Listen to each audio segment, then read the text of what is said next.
Hey there, it's Halloween. This is the one month that's made for me, you know? The month of horror and scares, the month of diabolical movies and games. Do you like it because you're f***ed up? Yeah man, I got issues. Either way, what best way to celebrate this month than to give you my top 5 scary games to play this Halloween? No, cut that shit, that's way too scary for me, okay? Number 5.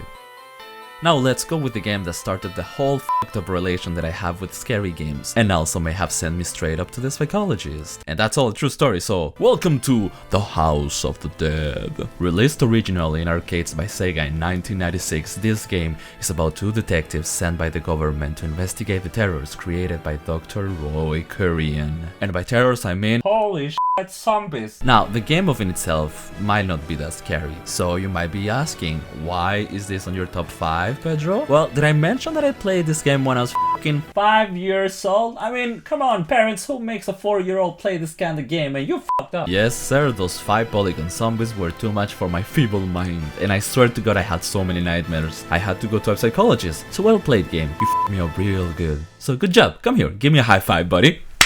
Number 4. PT. This one is the f***ed up brainchild of Hideo Kojima and Guillermo del Toro, and oh boy, they made a masterpiece with this scary beauty. Originally made to be a playable trailer, therefore the name PT, this game made you go through the same hallway over and over and over, leaving the most horrific and traumatic scares. And come on, when the internet realized there was a hidden trailer for the upcoming Silent Hills, everyone was like, Toro and Kojima, you actual gods! Now praise aside, this game made everyone poop their pants, and believe me, we all did. Actually no, you know what? Let me illustrate what it's like to play this game. Retrieved the rifle and shot it. That was the first scare! Boom, just like that! Poop your pants! This game, not having much story to speak of, relies solely on pure atmosphere to pull the scares off. From hearing noises to full-on jump scares, this game does the scary job, and it does it with flying colors, man. And for the people that are curious, did I finish this game? Ha! No! After this moment, I just said, no! And I never touched it again. That's how traumatized this game got me. So PT, you're a legend among legends. And Konami, you better give this game to our boy Hideo Kojima so he can stop playing with babies and fucking Amazon deliveries. Number 3. SCP Containment Bridge.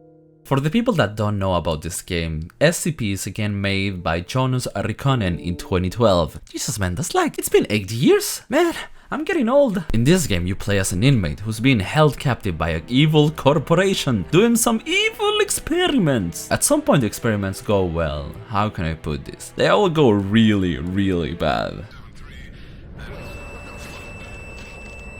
So now it's up to you to get out of the facility. Good luck. Good fucking luck. Now gameplay wise, it's not the most amazing of games. The best feature being, well, after the monsters, the fact that you can blink, and that makes the game 10 times more stressful. Because the main monster only moves when you blink. The monsters are actually quite creative. The fact that the game doesn't explain outright where they're from or what they do, it makes it for a more chilling experience. And actually quite scary. So for being an unknown game, and actually free, thank you, you should give a try, but never look backwards.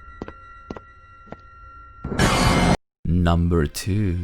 Resident Evil 2. So here you play as either Leon Kennedy or Claire. Wait, what is this? No, we are not talking about this new thing. We are going back in time to the OG Resident Evil 2. DJ, spin that shit to me.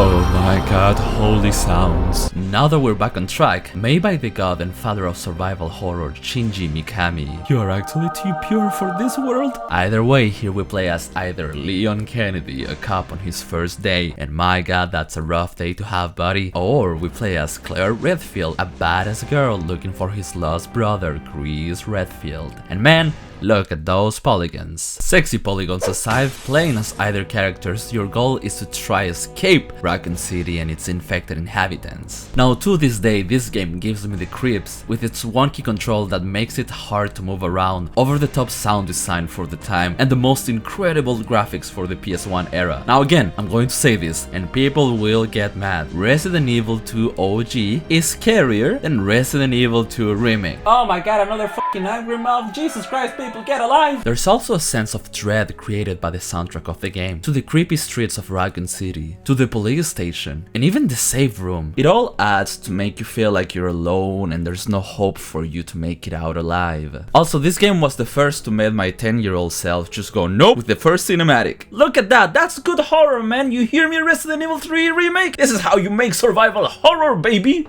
And number 1, the scary game, the scariest of them all, Outlast. Now, quick summary of this game before we go into a mini rant.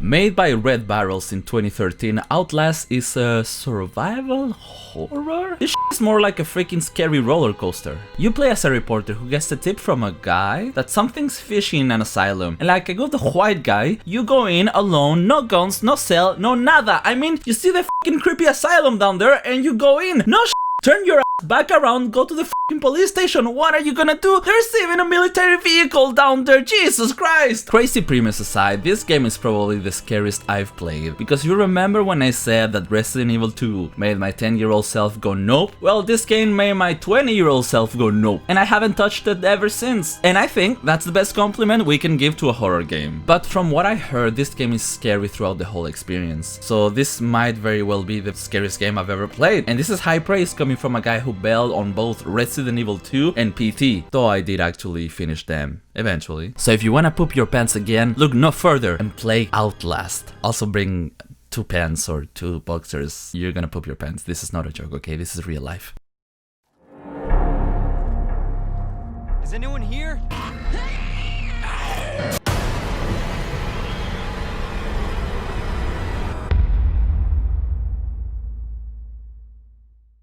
So there you go, those were my top 5 scary games to play this Halloween. Do you agree with my top 5? Either way, comment down below. Let's get a conversation going on the comments. What are your top 5 scary games also? I wanna know. Now I'm going to read the Bible in hopes to sleep again. Happy Halloween. And also let's thank my editor because he's amazing. Thank you very much.